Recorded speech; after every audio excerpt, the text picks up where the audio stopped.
ሰላም ቅዱሳን የእግዚአብሔር ቤተሰቦች ይህን ቪዲዮ እስከመጨረሻው እንድትከታተሉ እጋብዛችኋለሁ። ይህ ቪዲዮ እጅግ የሚጠቅማችሁና የሚያስተምራችሁ እንደሆነ አምናለሁ። የልጁና የአብ ጥልቅ ፍቅርና መስዋዕትነትን በመጨረሻዋ ሰዓት እንኳን ፍቃድን ለእግዚአብሔር ማስገዛት ምን ያህል ጠቃሚ እንደሆነ ትማሩበታላችሁ። ነፍሴ እስከ ሞት ድረስ እጅግ አዝናለች፣ ከእኔ ጋር በመትጋት እዚሁ ቆዩ አላቸው። ይህ ኢየሱስ ክርስቶስ በመጨረሻው ሰዓት ታልፎ ስለ ሰው ልጆች ኃጢአትና በደል ታልፎ ሊሰጥ ጥቂት ሰዓታት በቀሩት ጊዜ በጌተሰማኒ በአትክልቱ ስፍራ ላይ በአባቱ ፊት በጸሎት እየተጋ በነበረበት ጊዜ ነው። ኢየሱስ ክርስቶስ የደም ላብ እስኪያልበው ድረስ እንዲያዝን ያደረገው ነገር ምንድን ነው? ነፍሱ እስከ ሞት ድረስ እንድትተክዝ ያደረገው ምክንያት ምንድን ነው? በስጋ ሊቀበለው ወይም ሊካፈለው ያለው መከራ ብቻ ነው? አይደለም። ኢየሱስ የእግዚአብሔርን ፍቅር ያውቃል። በአባቱ እቅፍ ያለ ብቸኛ ልጅ እሱ ብቻ ነው። አባት ለልጁ ያለውን ታላቅ ፍቅር ከሱ በቀር የአብን ፍቅር ሊገልጽም ሊያብራራም ሊተርክም የሚችል አንዳችም አልነበረም።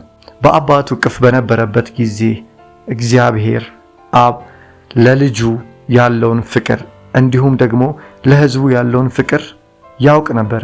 ምን ያህል ታላቅ እንደሆነ ምን ያህል ጥልቅ ፍቅር እንደነበረው ያውቅ ስለነበረ በመጨረሻው ሰዓት ታልፎ ሊሰጥ ሲል የልጁን ስቃይ፣ የልጁን መዋረድ፣ የልጁን በመስቀል ላይ መንጠልጠል፣ ለሰው ልጆች ተላልፎ መሰጠቱና በመስቀል ሞት መሞቱን ሲያይ ምን ያህል ያዝን እንደነበረ፣ ምን ያህል በሰማይ ላይ ከፍጥረት ጅማሬ ጀምሮ ወደፊትም ሊሆን የማይችል ታላቅ ሐዘን እንደሚሆን አባቱ በብዙ ጭንቀት በብዙ ሐዘን ውስጥ እንደሆነ ስለተረዳ ሰማይ በብዙ ሐዘን ውስጥ ታይቶ በማይታወቅ ጥልቅ በሆነ ሐዘን ውስጥ እንደነበረ ስለሚያውቅና ስለተረዳ የአባቱን ፍቅር የአባቱን ሐዘን ስለተመለከተ ነው። አባት ሆይ ብትወድስ ይህ ጽዋ ከእኔ ይለፍ አለ። ምናልባት ይህን ጽዋ ሳልወስደው የሚያልፍበት ሁኔታ ካለ አንተ ያልከው ይሁን፣ ግን እኔ ያልኩት አይሁን አለ። የኔ ፍቃድ አይሁን አለ። ፍቃዱ በአባቱ ፍቃድ ስር አስገዛ። ይህ ማለት ምንድን ነው? የኢየሱስ ፍቃድ ምን ነበረ? የኢየሱስ ሐሳብስ ምን ነበረ? ኢየሱስ አስቀድሞ በነቢያቶችም የተናገረው ከዘመናትም በፊት ቃል የገባው ጊዜውን ጠብቆ ደግሞ መጥቶ ሕዝቡን ሊታደግ ሊያድን ይፈልግ ነበረ። ይህንን ሞመንት ይፈልግ ነበር። የኢየሱስ ፍቃድ ምንድን ነው ቢባል የሰው ልጆችን ሁሉ ማዳን፣ ከኃጢአታቸው ማንጻት። ይህ ነበረ የኢየሱስ ሐሳብ፣ የኢየሱስ ፍቃድ። አስቀድሞ እንደተናገረው መከራን ሊቀበል መከራን ተቀብሎ ደግሞ ሰዎችን ከሕግ ስርዓት በላይ ሊያደርግ ከጸጋ በታች ሊያደርግ ጸጋውን ሊያበዛ ሊሰጥ የሰው ልጅ ሁሉ በጸጋ እንዲድን ይህ የኢየሱስ ፍቃድ ነው፣ ወይም የወልድ ፍቃድ ነው። ኢየሱስ በፍቃዱ ወደዚህ ምድር መጣ። ለሰው ልጆችም ተላልፎ የተሰጠው በፍቃዱ እንደሆነ መጽሐፍ ቅዱስ ይናገራል። ስለዚህ የኢየሱስ ፍቃድ የኢየሱስ ሐሳብ ግልጽ ነው ማለት ነው። ነገር ግን አባት ሆይ እኔ ያልኩት አይሁን፣ አንተ ያልከው ያንተ ፍቃድ ይሁን ብሎ ፍቃዱን በአባቱ ፍቃድ ስር ያደረገው ለምንድን ነው? የአባቱን ሐዘን ማየት የአባቱን ሐዘን መመልከት ስላልቻለ ነው። አባቱ በምን አይነት ጥልቅ ሐዘን ውስጥ እንደሆነ፣ ሰማይ በምን ያክል ጥልቅ ሐዘን ውስጥ እንደሆነ ስላወቀና ስለተረዳ ነው። ለዚያም ነው ያንተ ሐዘን ከበረታ፣ ምናልባት ሐሳብ የምትቀይር ከሆነ፣ ምናልባት ደግሞ ሌላ መንገድን አዘጋጅተህ እንደሆነ ሕዝብን ለማዳን ሕዝብን ለመፈወስ የልጅን ሐዘን ማየት መመልከት የማትችል ከሆነ ይህ ጽዋ ከኔ ይለፍ፣ ግን ያንተ ፍቃድ ይሁን። የኔ ፍቃድ ሕዝቡን ማዳን ነው፣ ለሕዝቡ መከራን መቀበል ነው። ነገር ግን አንተ የልጅህን ሐዘን ልታይ ልትመለከት የማትችል የማትወድ ቢሆን ይህ ጽዋ ከእኔ ትለፍ፣ አንተ ያልከው የአንተ ሐሳብ ይሁን ብሎ ፍቃዱን ለአባቱ ሲያስገዛ እናያለን። ይህን ሁሉ ያደረገው ስለዚህ ያን ያህል ታላቅ ጭንቀት ውስጥ ሐዘን ውስጥ የነበረው በጸሎት ይተጋ የነበረውም የአባቱን ፍቅር ስለሚያውቅ የአባቱን ሐዘን ስለሚያውቅ። ይህንን ሐሳብም የሚደግፍልን የመጽሐፍ ቅዱስ ክፍል በልዩ ልዩ ስፍራ ላይ አለ።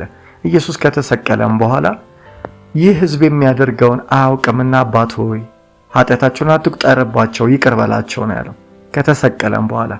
ይህ ኢየሱስ ለሕዝቡ ምን ያህል ጥልቅ ፍቅር እንዳለው ወዶ በመስቀል ላይ እንደዋለ ያንን ጊዜ ያንን ሞመንት እጅግ በብዙ ጉጉት ሲጠብቀው እንደነበር ሕዝቡን ለማዳን ለሕዝቡ ኃጢአት ሆኖ ጸጋን ለሕዝቡ ለማብዛትና ከኃጢአት ስርዓት ሕግ በላይ ለማድረግ ይጠብቅ እንደነበረ ነው የሚያሳየው። በዓለም ያሉትን ሁሉ የእርሱ የሆኑትን እንደሚጠብቅ እንደሚወድ በተለያዩ ነቢያቶች ተናግሯል።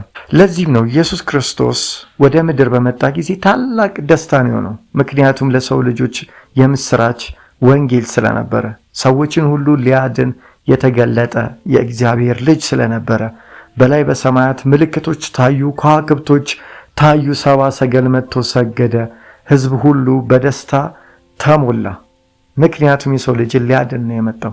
በሰማይ ማዕዘን አልነበረም። ወደ ምድር እንኳን ሲገባ በዕብራውያን መጽሐፍ ላይ በኩሩን ወደ ዓለም ሲያስገባ መላእክት ሁሉ እንደሰገዱ ይናገራል። በዕብራውያን ምዕራፍ 1 ላይ የምናየው ሐሳብ ነው። ኢየሱስ ወደ ምድር ሲመጣ መላእክቶች እንኳን እንደሰገዱ፣ በብዙ ሰዎች ልብ ውስጥ ደግሞ ደስታ፣ ይህን ተስፋ ይጠብቁ በነበሩ ሁሉ ነቢያቶችና የእግዚአብሔር አገልጋዮች ልብ ውስጥ ታላቅ ደስታ እንደነበረ ነው። ነገር ግን በመጨረሻ ሰዓት በሰማይ ደግሞ ታይቶ የማይታወቅ ታላቅ ሐዘን፣ ታላቅ የሐዘን ድባብ ነበር የነበረው። ምክንያቱም የፍጥረት ሁሉ ጌታ ከፍጥረት ጅማሬ ጀምሮ የነበረ አምላክ የእግዚአብሔር ልጅ በመስቀል ላይ ሊውል ሆነና፣ ስለዚህ በመጨረሻው ሰዓትም ላይ የእግዚአብሔርን ፍቃድ የአባቱን የአብን ፍቃድ ማድረግ ነበር የሚፈልገው። ፍቃዱን ለአብ አስገዝቷል። የአብን ፍቅር ያውቅ ስለነበረ ሁሉን ለሱ ተወ። ምንም እንኳን እሱ የሰው ልጅን ለማዳን ለማስመለጥ ከኃጢአት ሕግ ከኃጢአት ባርነት ለማውጣት ወደዚህ ምድርም ቢመጣ አባት ሆይ አንተ ያልከው ይሁን እንጂ ያንተ ፍቃድ ይፈጸም እንጂ የኔ ፍቃድ አይሁን፣ ብትወድስ ይህ ጽዋ ከኔ ይለፍ፣ የምትወደውን አድርግ፣ ምናልባት ሰዎች ልታድን ሌላ መንገድ ካለ አንተ ያልከው ይሁን፣ ያንተ ፍቃድ ብቻ ይፈጸም፣ የእኔ አይሁን ብሎ ራሱን አሳልፎ እንደሰጠ የምንማርበት የምናይበት የመጽሐፍ ቅዱስ ክፍል ነው።